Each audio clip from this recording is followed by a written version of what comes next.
लेकिन सबसे पहले बात करेंगे, लाहौर हाई कोर्ट ने शहबाज शरीफ का नाम ब्लैकलिस्ट से निकालने की दरख्वास्त पर समाअत मुकम्मल होने के बाद फैसला महफूज कर लिया है। ये फैसला कुछ ही देर में सुनाया जाएगा। दौरान समाअत जस्टिस बाकर अली नशवी ने इस्तफसार किया कि आप सिर्फ ये बताएं कि आप कब वापस पाकिस्तान आएंगे। शहबाज शरीफ ने जवाब दिया, मुझे 8 हफ्ते दिए जाएं तो मैं वापस आ जाऊंगा, कभी भी अदालत के हुक्म की खिलाफ वर्जी नहीं करूंगा। इसी हवाले से मजीद बात करेंगे हमारे नुमाइंदे मुनीर बाजवा से।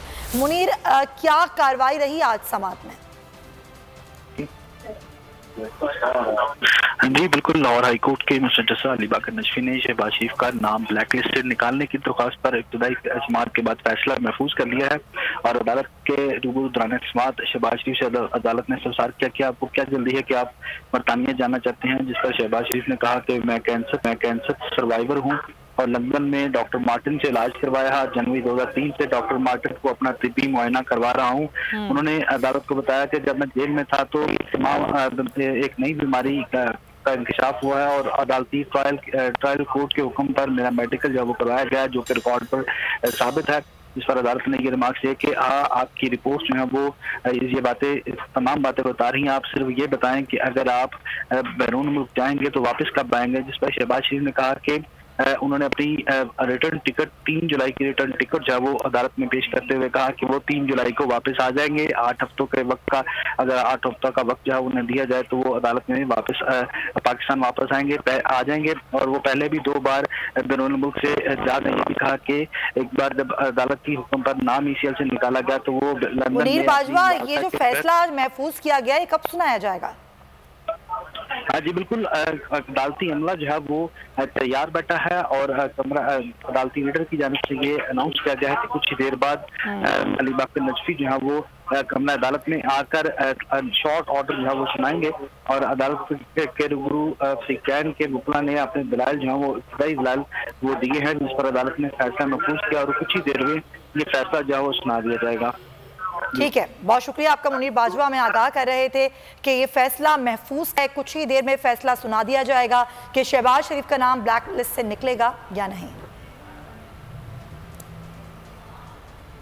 वफाकी वज़ारत दाखिला ने नून लीग के सेक्रेटरी जनरल एहसन इकबाल का नाम ECL में डाल दिया है।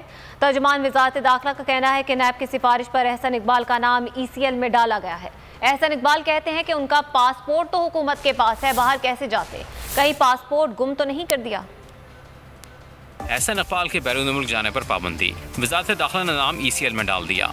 तर्जुमान वज़ारत दाखिला का कहना है नैब की सिफारिश पर एहसन इकबाल का नाम ECL में डाला गया है। नैब इनके खिलाफ नारोवाल स्पोर्ट्स कॉम्प्लेक्स केस की तहकीकात कर रहा है। वफाकी काबीना ने सर्कुलेशन असम्बली के जरिए नाम ECL में डालने की मंजूरी दी। वज़ीर दाखिला शेख रशीद ने भी तस्दीक कर दी।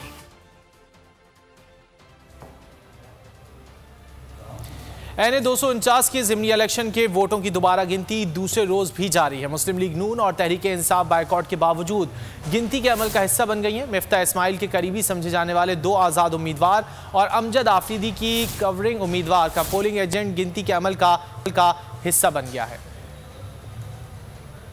NA 249 का मार्काफ वोटों की दोबारा गिनती दूसरे रोज भी जारी। नून लीग और PTI बज़ाहिर बायकॉट पर मगर हामी उम्मीदवार गिनती में मौजूद। इलेक्शन कमीशन का अमला सुबह 9:15 बजे वोट गिनने बैठ गया। पीपल्स पार्टी के कादिर खान मंदुखेल हस्ब साबिक सुबह सवेरे पहुँच गए। मिफ्ता इस्माइल के करीबी समझे जाने वाले आज़ाद उम्मीदवार अली दानिश और मोहम्मद तारिक गिनती शुरू होते ही पहुँच गए। अमजद आफरीदी की कोरिंग उम्मीदवार डॉक्टर लैला परवीन का एजेंट भी गिनती की निगरानी में मसरूफ़ है।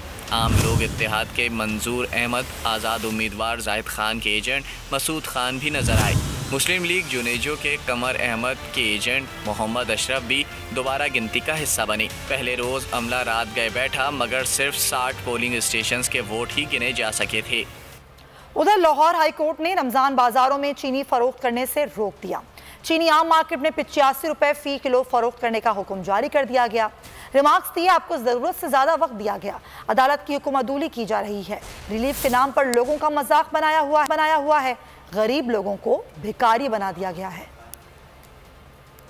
रमजान बाजारों में चीनी की फरोख्त रोकी जाए।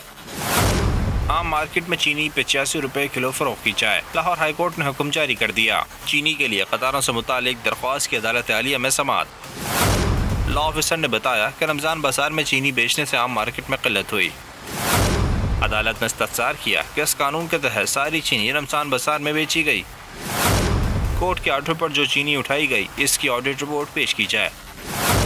अदालत ने रिमार्क्स दिए कि हुक्म की अदबली की गई है, आपको ज़रूरत से ज़्यादा वक्त दिया गया, आप कीमतों को कंट्रोल और चीनी की सप्लाई को यकीनी बनाने में नाकाम रहे हैं।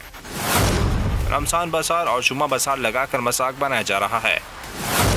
अदालत ने रिमार्क्स में कहा, रिलीफ के नाम पर लोगों का मजाक बनाया हुआ है, गरीब लोगों को बहकारी बना दिया गया। गरीब को 2 रुपए सस्ती चीज घर के दरवाजे पर क्यों नहीं मिलती? अगर रमजान बाजारों में रिलीफ देना है तो गरीब को बोनस क्यों नहीं दे दिया जाता?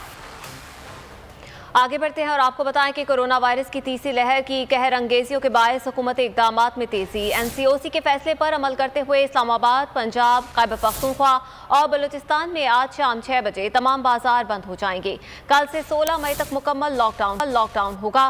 पब्लिक ट्रांसपोर्ट, पार्क, सयाहती मकामात बंद रहेंगे। सिंध में मुकम्मल लॉकडाउन इतवार से होगा। सूबाई हुकूमत ने 10 से 15 मई तक छुट्टी का नोटिफिकेशन जारी कर दिया। मुल्क में कोरोना की रोकथाम की कोशिशें, कहीं तालाबंदी में चंद घंटे बाकी तो कहीं हुआ 2 दिन का इजाफा। वफाकी दारुल-हुकूमत इस्लामाबाद में तालाबंदी में चंद घंटे रह गए। आज शाम 6 बजे के बाद सन्नाटे का राज होगा। पब्लिक ट्रांसपोर्ट, पार्क और सयाहती मकामात बंद कर दिए जाएंगे। पंजाब में भी बस आज 6 बजे तक का वक्त है। कल से सूबे भर में नाके लगा दिए जाएंगे, सख्त पैरे बिठाए जाएंगे। पेशावर समेत खैबर पख्तूनख्वा के दीगर शहरों में भी तालाबंदी की तैयारी मुकम्मल। कल से सूबे भर में मुकम्मल लॉकडाउन नाफिज कर दिया जाएगा। मुसाफिरों की सहूलत के लिए इस हफ्ते और इतवार को ट्रांसपोर्ट बहाल रहेगी।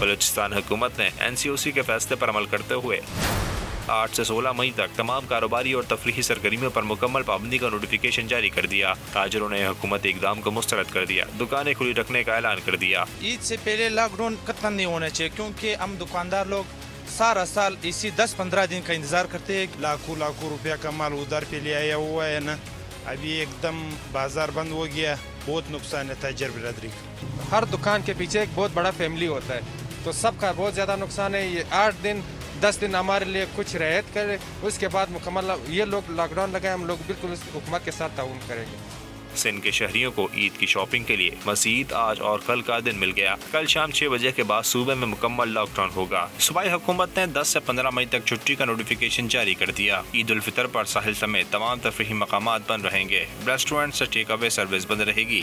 ए नूरे खुदा, नूरे बसीरत की तलब है, रमजान का सदका तेरी रहमत की तलब है। मख्फी हैं इसी माह में रहमत के करीने, गर्दाब से निकले हुए बख्शिश के सफीने। गोया है तेरे इश्क में हम सब बराबर, मजलिस को तू गुलदस्ता फिरदौस बना दे। रिंदों को सनाए शहलौलाक पिला दे, तू शम्मे कलम को यदे बैज़ाई अता कर। बच्चों को तो इफ्तार में तस्नीम अता कर। रमजान मुबारक की खुसूसी नशरियात रमजान में बोल, सिर्फ बोल एंटरटेनमेंट पर। रमजान में बोल।